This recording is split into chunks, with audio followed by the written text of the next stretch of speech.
Muraho neza. Tariki 14 Kamena ni umunsi mpuzamahanga wahariwe gutanga amaraso.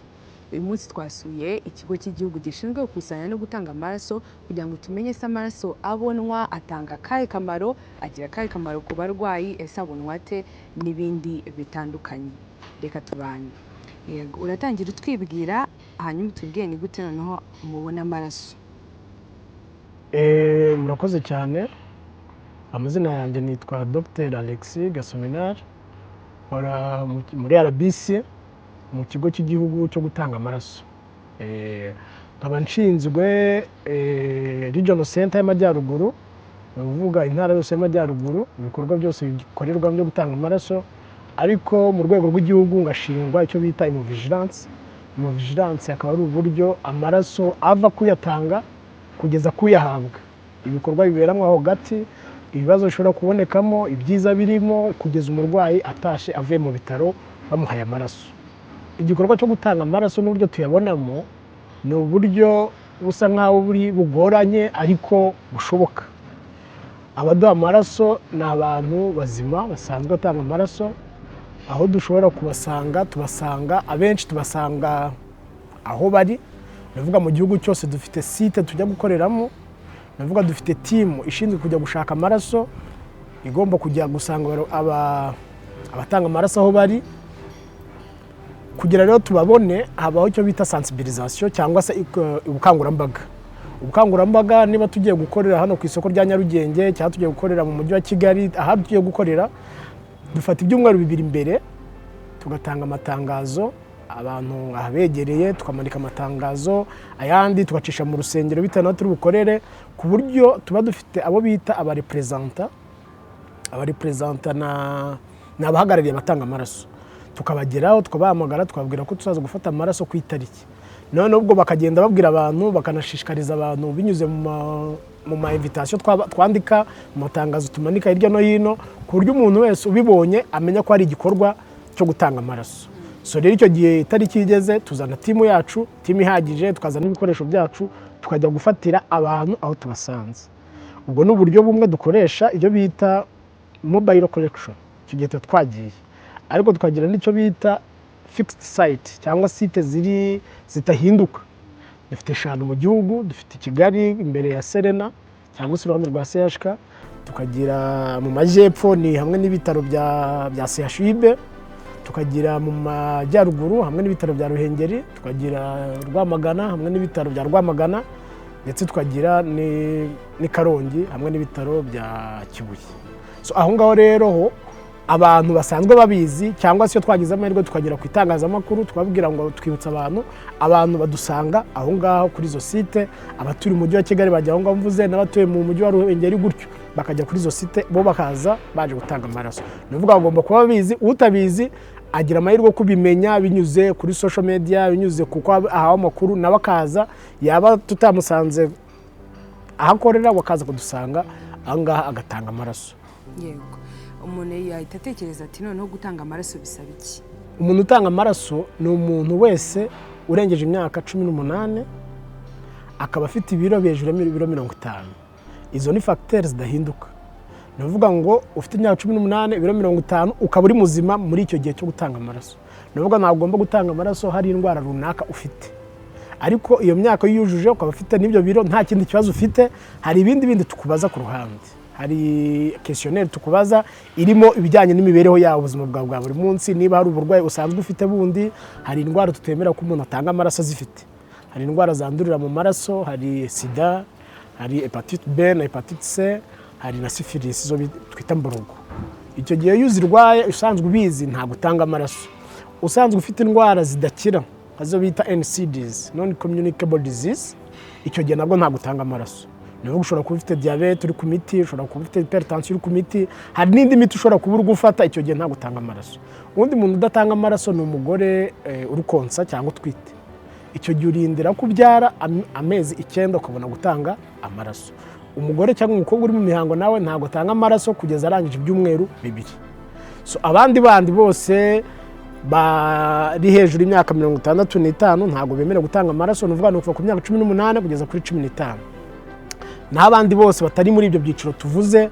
Ari akandi kantu nibagiwe ku muntu ukoresha tatuwaje.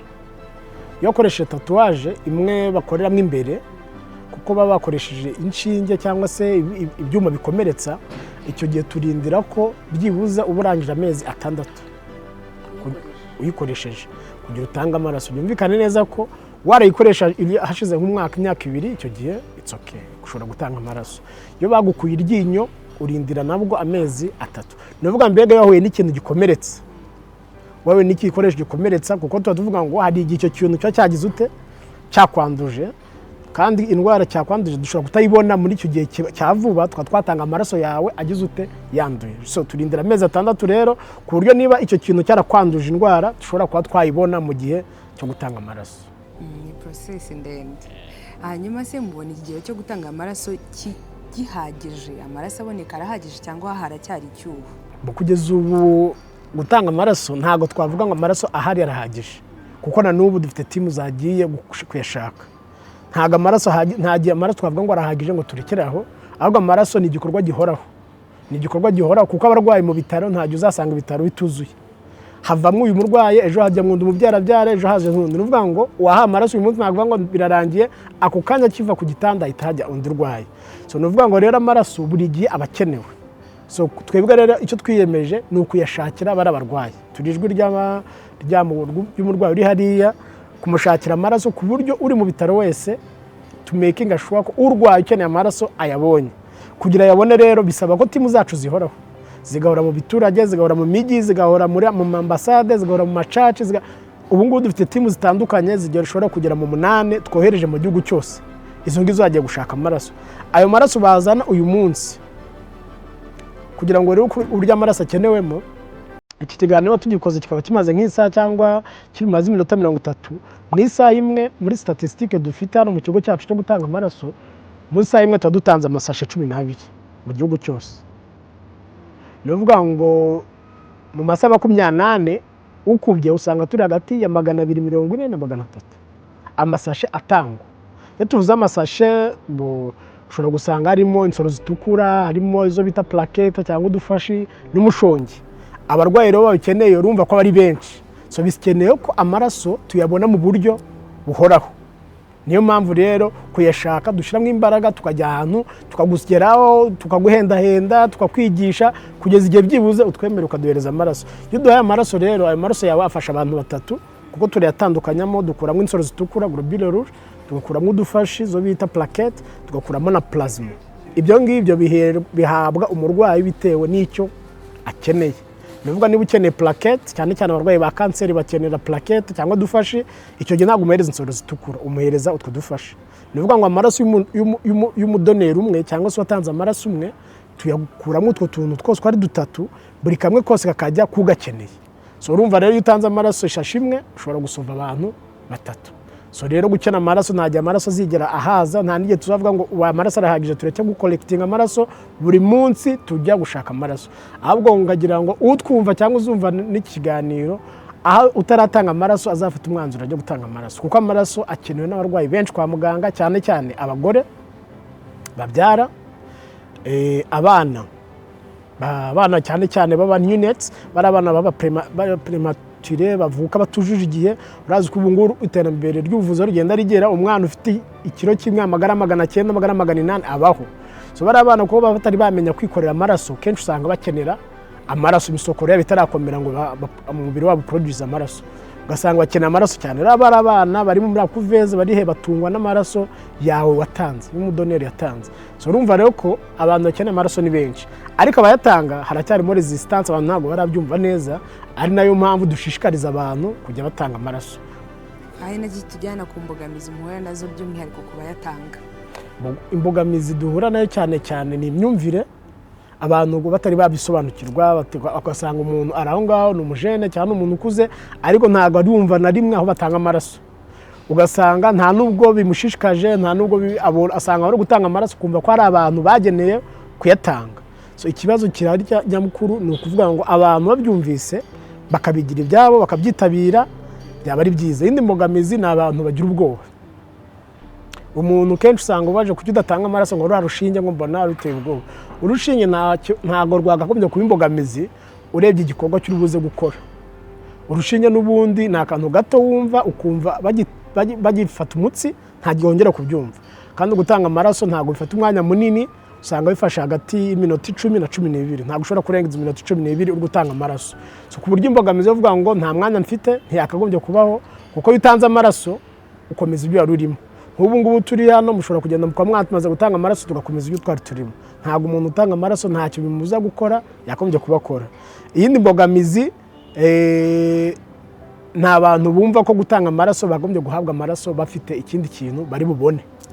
Ubwo buryo OMS yabukuyeho bwo gutanga amaraso ugambiriye kubona ingurane, inyungu runaka. Twe tugobona ni non-remunerated blood donors.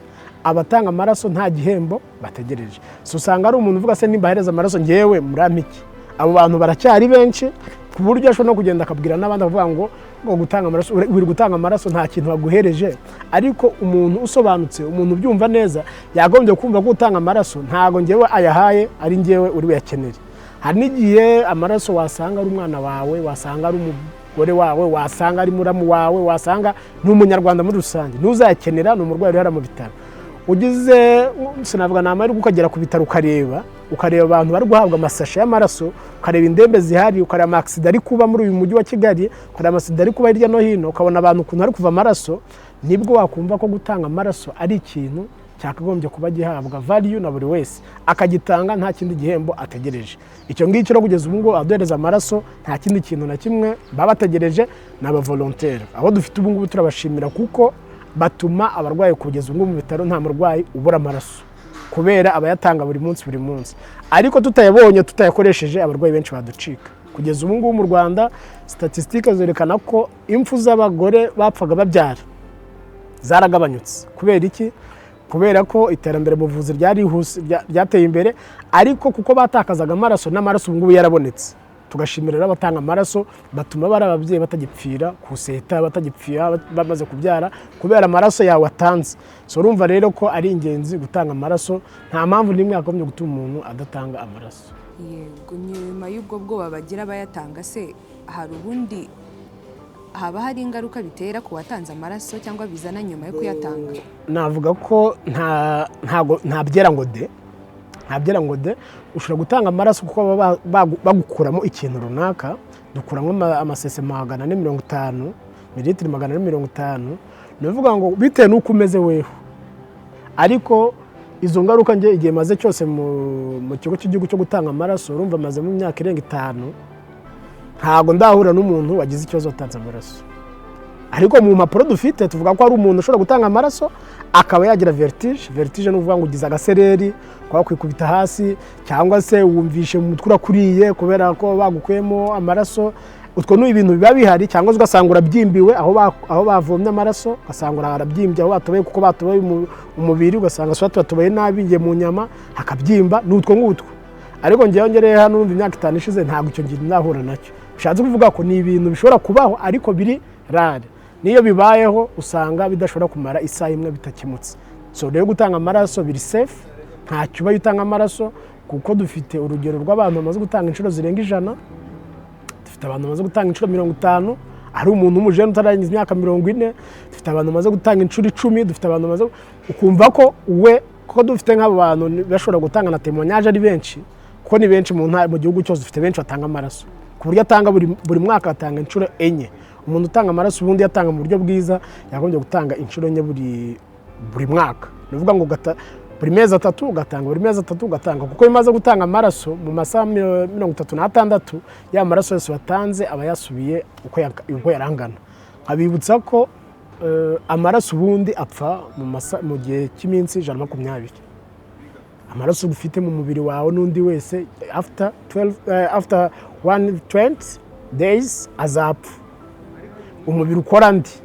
So bishatse kuvuga ngo iyo yatanze n'ubundi ntacyo ubuhombye, wirinda ko amaraso agupfiramo kandi akagombye kuyafashisha undi muntu wari kuba yakeneye. Yego, hanyuma tubonye amaraso cyangwa se amaraso arabonetse, umurwayi rero nyuma yo kuyahabwa cyangwa yo kuyaterwa hari ukundi gukurikiranwa kubaho nyuma?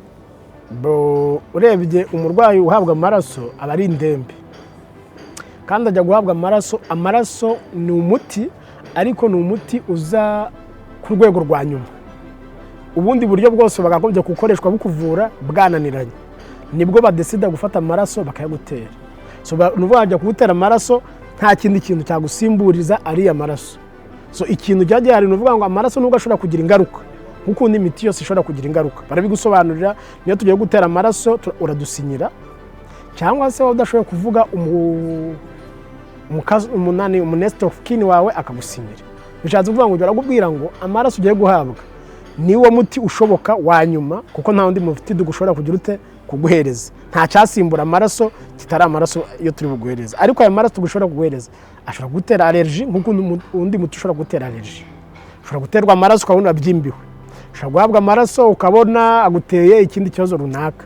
Ariko ni ibibazo n'ubundi kumwe nuko ujya kubagwa kugira ngo dushobora kukubaga ugapfa, ushobora kukubaga ukava cyane, ushobora kukubaga wasanga ugize inkovu ikabyimba. Ibyo ni ibintu biza bitewe na treatment. Ariko asanga ntago ibibazo bibaho biri buze kuruta ibyiza amaraso ari buze kugukorera. So ugahitamo rero kuhabwa amaraso kurusha ko wahura n'ibyo bibazo utayahawe. Kandi benshi barakira nka 95% barakira bakamera neza. Ariko hari ushobora kugira icyo kibazo cyo kugira allergy. Ibyo bibazo ndi kuvuga bindi bishobora kuzamo ni ibibazo bikemuka. Cyangwa ugasanga gwa amaraso groupe sange zidahuye, izo ni erreur zishobora kuba ku bitaro. Ugasanga umuntu apimye akwise groupe A cyangwa groupe B bakagoreza amaraso adahuye na yawe. Icyo gihe icyo bita acute hemorrhagic reaction, ni reaction ituma haba hemolyse. Amaraso yakagenda acekagurika ugasanga ugize ibintu by'ibituri, ugasanga urabyimbiwe. Ibyo ngibyo barabivura ugakira, bakakura ayo maraso barabaguhaye bagahindura agahereza andi. Ibyo ni ibibazo bishobora kuboneka ku muntu uhabwa amaraso. Hari n'abagira gutyo gashanga ashobora guhabwa amaraso agapfa, ni karare iri muri 0.00%. Ariko irashoboka ko ushobora guhereza amaraso ukagira reaction icyo bita trari. Iyo trari bigize kenshi igutera ibibazo ukaba wanapfa kuko kubivura biragorana, bihabyuzuramo amazi ukanagwa guhumeka. Icyo gihe rero nta kundi bigenza. Ariko izoka ntago zikunda kubaho. Ushobora gusanga mu Rwanda nta kandi imwe turabona y'icyo kintu. So ibyo ni bibaho biba biri mu mapuro bishobora kuba byarabaye ahantu ariko ntago ari ibintu bihoraho. Ariko ijana nka 99% abahawe amaraso bataha bameze neza. Ushobora kuyabwa ugapfa bitewe nuko ntawe uhagarika urupfu, ariko benshi babatageta ari kugira ngo bakire batahe bameze neza. Kandi ni nako bigenda, benshi barakira bungu basubiranye ubuzima benshi. So Dr. tugana ku musozo rero, tariki 14 Kamena ni umunsi usobanuye iki kuri mwebwe, ni n'ubuhe butumwa mutanga? Tariki 14 Kamena ni itariki ngaruka mwaka yo bita World Blood Donor Day. Nuvuga ni umunsi mpuzamahanga w'abatanga amaraso. Kubera iki wabaye umunsi ngaruka mwaka, OMS yabonye ko icyo gikorwa ni igikorwa cy'ubumuntu, ni igikorwa cya humanity, ni igikorwa cyo gufasha abantu. So wabaye umunsi rero wagenewe abatanga amaraso, ni nka celebration nk'indi minsi yose kugira ngo abantu bajye bibuka ko gutanga ari amaraso ni ikintu cy'ingenzi cyane. Giye kujya bitambuka gutyo gusa na persi, ahubwo bajya banashimirwa, igihugu kibashimire, isi yose bashimire, inagaruki bita intwari kuko babashe gufasha abantu benshi. Nk'uyu mwaka ushize urebye amaraso twatanze mu mwaka wa 2026 ubu 2025 twatanze amasashe arenga 120 ayo masashe twatanze 120 mu mwaka umwe nayafashije nayahawe abarwayi. Urumva ko abo bantu bose abarwayi babangana gutyo bahawe amaraso baratashe bakajya mu rugo bagasubira mu kazi kabo. Ibyo ngibyo rero tubikeshe ki watanze amaraso. So urumva rero ko icyo kintu ni ikintu cyiza cya celebration, kwishimira icyo kintu kandi kiruseho. Twebwe nk'abantu noneho tuba turushaka abarwayi babona amaraso bihagije. Uriya munsi tuwuselebra n'ubundi abantu tubashishikariza gutanga amaraso. Yakaba afite insanganyamatsiko ivuga ngo one drop of humanity give blood save life. Nuvuga agatonyanga k'amaraso utanga amaraso gashobora gusova ubuzima bw'abantu. Bibutsa ko amaraso utanga ashobora gusova abantu batatu. Nuvuga ngo ngubu nimba mufite umwanya muratanga amaraso hariya, uri yatangiye uyu munsi ayo maraso yazafakiza abantu batatu. Nubwo utabamenya kuko ushobora gusanga abantu ndavuga se ko anatanze amaraso yahawe ndo kumenya uwayahawe ntabwo ari ngombwa. Hari igihe abantu bagira kamere cyangwa bagira kuvuga yakubona yarabonye amaraso yawe akaba yabigira bifu niba anywa inzoga ukajya umubwira ngo buri munsi ujye ungora inzoga kuko amaraso yanjye niyo yakuvanye mu bitaro. Ntabwo ibyo ngibyo rero muri deontology ntabwo bizamo. Dutuma umuntu utanze amaraso n'uyahawe atamenya ngo nafasha yande cyangwa se ngo yanatanze yahawe nde. So rero umunsi ni umunsi dushimira abatanga amaraso muri rusange, tunashishikariza abataratanga amaraso rwose baze muri pool y'abatanga amaraso nabo babintwari bafashe abanyarwanda mu kuva ku buriri hari abaryamye kanseri bari butaro baryamye ko butaro bakeneye amaraso yawe. So tanga amaraso rero utabare zirandembe. Murakoze cyane katubashimira. Murakoze nawe. Yego nkuko Dr. Alex abivuze rero turashimira cyane abatanga amaraso, tunashishikariza kandi n'abandi kubagana kuko amaraso ushobora gutanga uri umwe ashobora gutabara abarwayi batatu. Mwakoze cyane kubana natwe rero, naho ubutaha umukomeze mugira ibihe byiza.